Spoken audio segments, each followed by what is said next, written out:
le plan éternel de Dieu pour réparer un monde brisé, des raies de lumière au cœur des ténèbres du péché et une promesse donnée à un homme. Promesse qui fixe ensuite l'ordre du jour pour tout le reste de la Bible et qui en dessine la trame.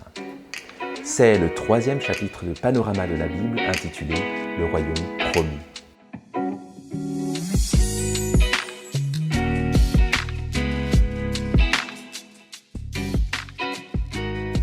Par ce parcours, nous ouvrons les yeux sur le panorama grandiose que nous offre l'histoire telle que la Bible nous la dépeint.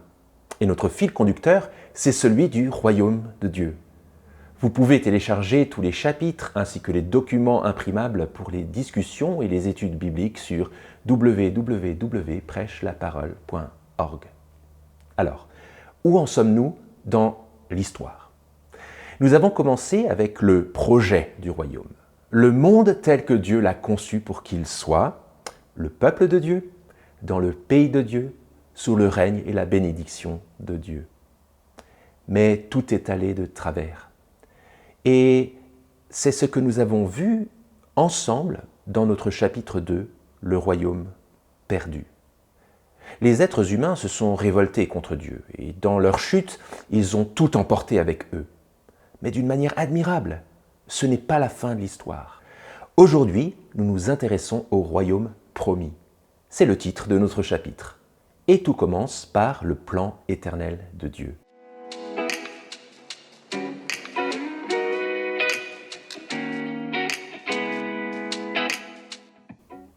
Encore aujourd'hui, nous vivons dans un monde déchu, mais il n'y a pas lieu de désespérer. Le Dieu qui a fait le monde a aussi un plan éternel pour le restaurer. L'apôtre Paul nous le dit dans Éphésiens au chapitre 1. Avant la création du monde, Dieu avait déjà décidé de se constituer un peuple par son Fils Jésus et de tout restaurer sous son autorité, de réunir sous un seul chef, Christ, tout ce qui est dans les cieux et sur la terre. Bien sûr, il y a une bonne dose de mystère ici. Si Dieu savait que la chute allait se produire, pourquoi l'a-t-il permise ? La Bible ne répond pas à cette question.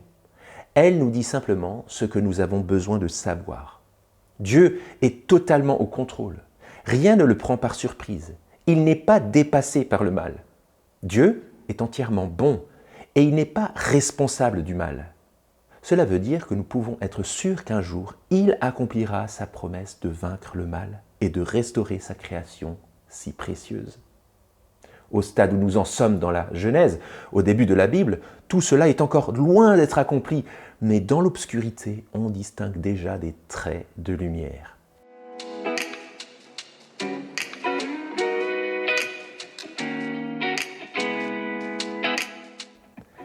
Comme Dieu avait en tête son plan de salut depuis toujours, il n'est pas surprenant de voir un peu de lumière briller dans des jours sombres de la chute et de ses conséquences immédiates. En nous arrêtant sur les premiers chapitres de la Genèse, nous avons déjà parlé du thème du péché et du jugement qui en résulte, c'est-à-dire la mort. Mais il y a aussi un troisième thème omniprésent dont nous devons parler ici, celui de la grâce. Dans Genèse 3, le péché d'Adam et Ève est puni par le jugement de Dieu qui les chasse hors du jardin, hors de sa présence. Mais ce qui saute également aux yeux, c'est sa grâce persistante en leur faveur. Ils se sont révoltés contre lui, mais lui vient les chercher et leur fournit des vêtements pour couvrir leur nudité.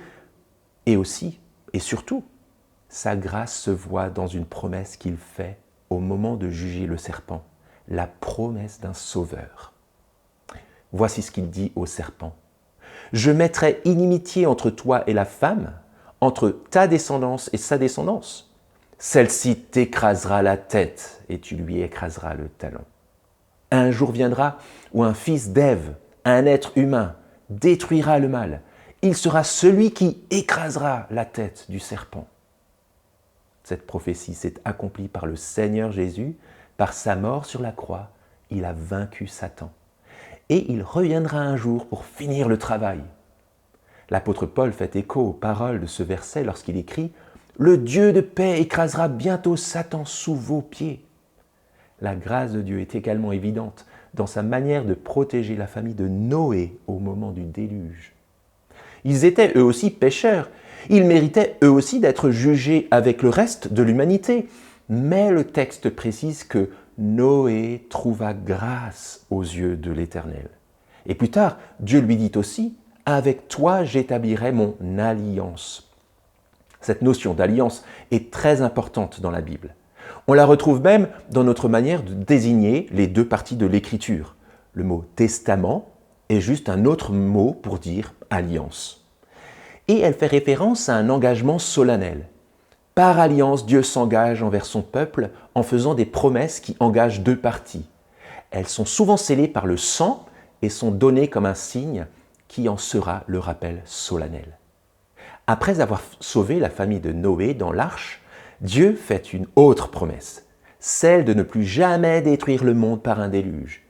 Et il place un arc-en-ciel en signe de cette promesse, en disant « Je me souviendrai de mon alliance entre moi et vous, ainsi que tous les êtres vivants. Et les eaux ne se transformeront plus en déluge pour détruire toute chair. »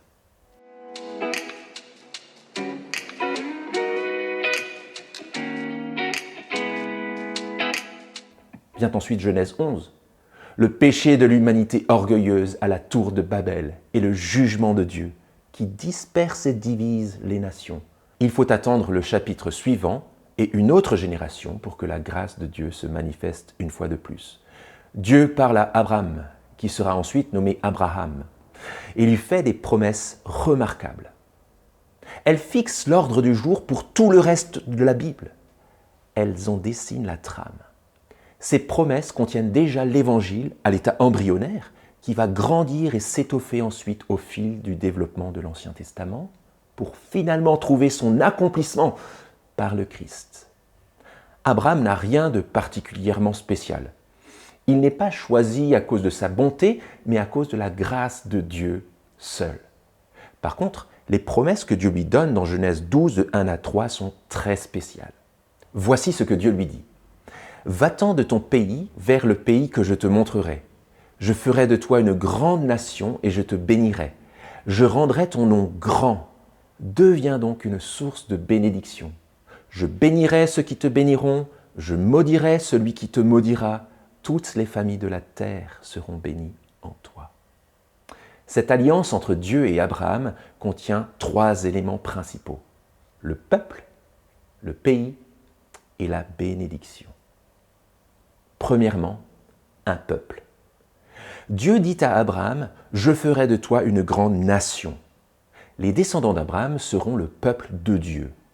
C'est ce qui est souligné plus tard dans Genèse 17, quand Dieu dit « J'établirai mon alliance avec toi et ta descendance après toi, dans toutes leurs générations. Ce sera une alliance perpétuelle en vertu de laquelle je serai ton Dieu et celui de tes descendants après toi. » Et en signe de cette alliance, Dieu ordonne à tous les descendants masculins d'Abraham d'être circoncis.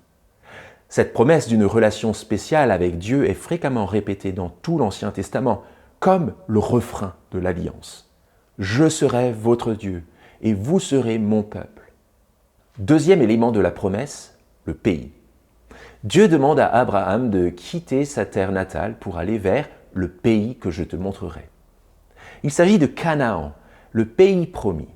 Plus tard, en Genèse 17, Dieu dit à Abraham « Je te donnerai et à tes descendants après toi le pays dans lequel tu viens d'immigrer, tout le pays de Canaan, en possession perpétuelle. » Troisième élément de la promesse, la bénédiction.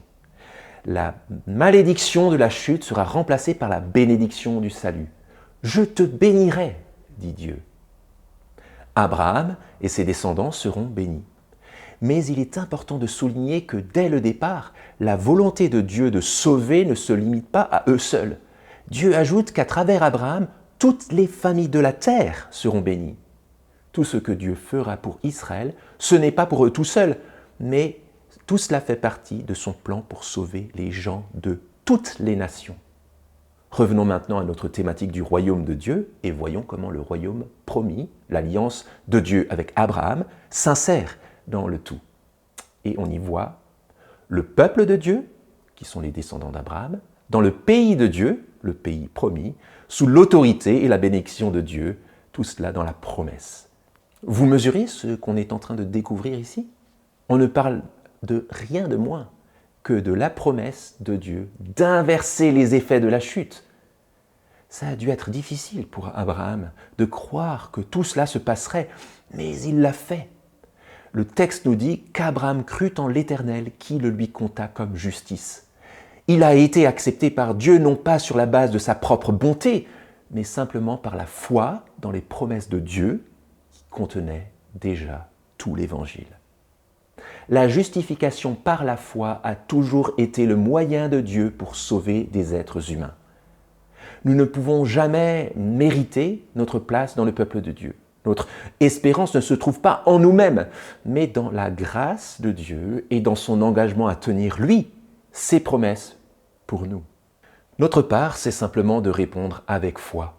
C'est le royaume promis. Au prochain chapitre, nous verrons comment ces promesses ont été accomplies dans l'histoire du peuple d'Israël, pas entièrement, seulement partiellement.